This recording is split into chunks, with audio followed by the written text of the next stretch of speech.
Section 6.5, Part 2 of Logistic Growth.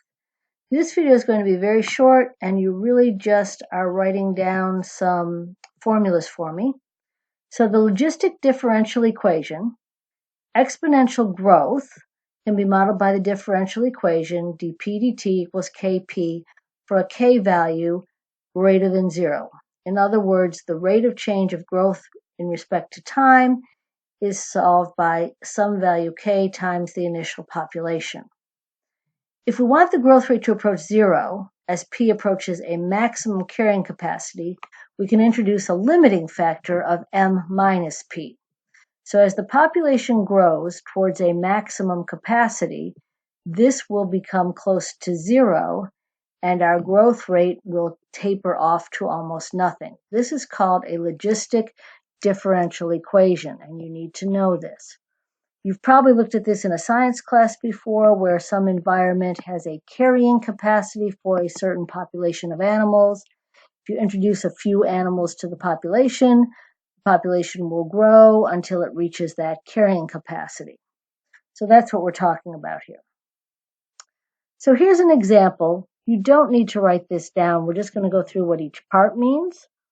So the growth rate of a population P of bears is in a newly established wildlife preserve is modeled by this differential equation, where we're given this K value, which is our rate of change, in relation to the differential. So what is the carrying capacity for bears? The maximum capacity in the wildlife preserve is 100. There's our answer. What is the bear population when the population is growing fastest? Let's look back. So we're talking about rate of change here, dp dt. So our growth is slow at the beginning. We introduce a few bears to the population. It starts to grow faster and faster.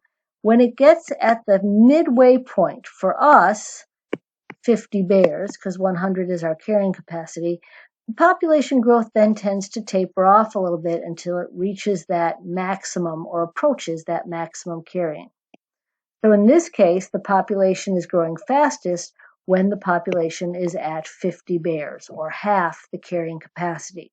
It's important to know that that halfway point is our largest growth or our largest rate of change. And then what is the rate of change when it's growing the fastest? So we know it's growing fastest when P equals 50. So we plug that in for our population. We already know our K value, and we're solving for dp dt, and we get 20 bears per year at its fastest growth rate. Now, as we know, we can take any differential equation and solve it for our variable. So if we take this differential and solve it, this is the equation we get. Population can be calculated by taking the carrying capacity, M, or our maximum population, divided by 1 plus A is the constant determined by an initial condition. So how is the population introduced?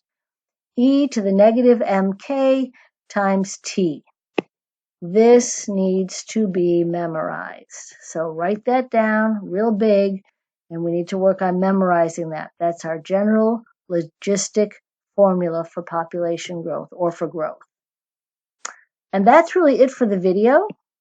The next slides are our quiz, a quick quiz for section 7.4 and 7.5.